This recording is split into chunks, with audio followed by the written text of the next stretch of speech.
trouvons ici devant le lycée Carnot. Donc le lycée Carnot, vous pouvez noter le titre de l'étude que nous allons faire. C'est donc un territoire hostile en perpétuelle évolution. Donc dans cette première partie, nous allons voir ce qui concerne les espaces emboîtants ce territoire. Donc tout d'abord, nous allons parler de la rue Janin, qui constitue donc la zone où les étudiants vont s'alimenter. Alors,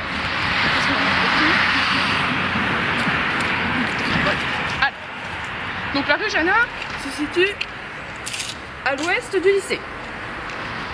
Donc à l'ouest, nous y trouvons, comme je vous l'ai dit, tout ce qui est ressources alimentaires avec le marché plus, devenu récemment Carrefour City, kebab, boulangerie, tout ce qu'il faut. Ensuite, nous avons à l'est du lycée la zone de la place de la République, qui dessert donc toutes les zones de loisirs de la ville, avec notamment les boîtes de nuit, très fréquentées aussi des étudiants.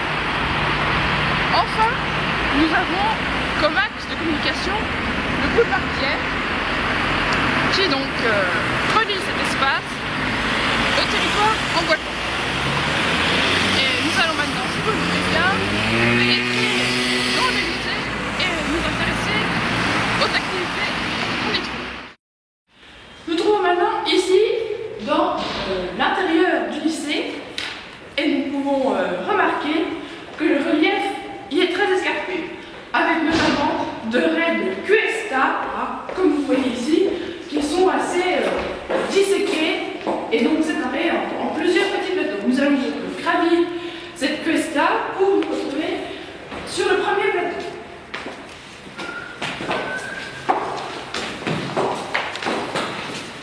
Donc nous allons poursuivre, maintenant que nous sommes montés sur ce premier plateau, notre étude du milieu naturel avec tout d'abord l'étude de la géologie. Donc, vous pouvez voir que nous sommes en plein milieu sédimentaire, dans cette cour. Et puis, on peut noter aussi sur ce plateau des traces d'érosion du sol dues à la forte fréquentation de ce lieu par les élèves. Au niveau du climat, comme vous pouvez le voir, il est très froid, quasi même polaire, nous pouvons dire, de précipitations importantes sous forme de neige. Et cela est amplifié par le fait qu'il n'y a aucune source interne de chaleur, puisque toutes les chaudières sont en panne, du moins l'ont été. Pour ce qui est de la flore, elle est peu diversifiée, quelques arbres exploités pour les TP de biologie, mais rien de très intéressant. Ce qui est le plus intéressant ici, c'est la faune, puisque nous avons 3 espèces protégées dans ce territoire. Avec tout d'abord les taupes. Je vais vous donner donc les définitions de chacune des espèces que je vais citer. Donc les taupes, des petits rongeurs myopes à masse cérébrale très réduite. Nous avons ensuite les chouettes, des volatiles nocturnes, dans les pelotes desquelles on peut retrouver les os des petits rongeurs. Et pour finir, les requins, donc des poissons, privés ici de leur milieu naturel, ce qui les rend par conséquent très agressifs envers d'autres espèces.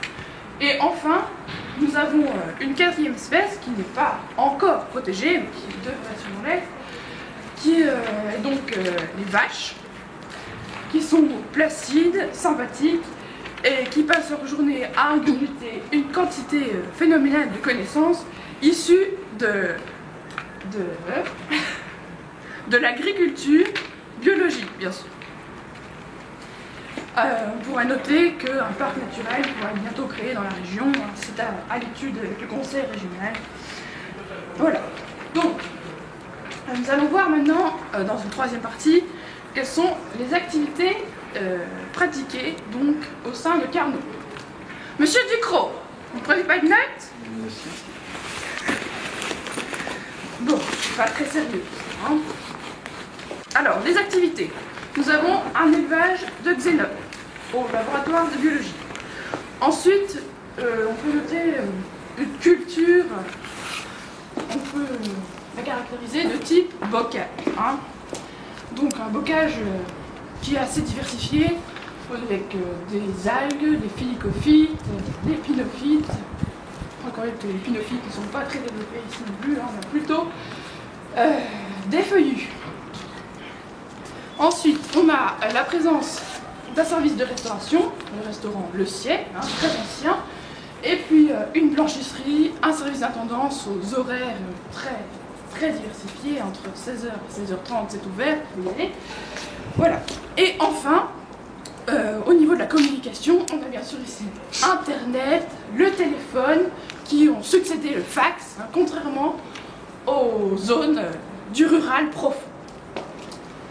Voilà. Pour ce qui est de la population maintenant, pour finir cette étude de Carnot, on peut dire que c'est une population jeune, en constant renouvellement, puisque chaque année, on a des départs et des arrivées. Ici, M. Favergeon ferait certainement une comparaison avec une île aux oiseaux, hein, puisqu'on a des entrées, des sorties, des pertes, des créations, avec un terme de création assez proche de zéro, hein, mais nul, puisque on n'a pas de reproduction ici, à moins que certains soient adeptes de la multiplication végétative. On peut penser d'ailleurs que c'est le mode de reproduction des taupins. Hein. Taupin, ça s'écrit comment? Pardon, vous voulez que je vous appelle Taupin. Taupin, alors T-A-U-P-I-N-S. Voilà, donc les taupins. Et donc le terme de perte de l'île aux oiseaux serait variable selon les années et la résistance psychologique des élèves aux rudes conditions de vie ici. On a donc une sorte de sélection naturelle qui s'opère. En conclusion, ce que nous pouvons dire, c'est que l'évolution perpétuelle de Carnot est marquée par de profonds changements, entraînant des modifications de cet espace qui subit des mutations qui le transforment chaque année.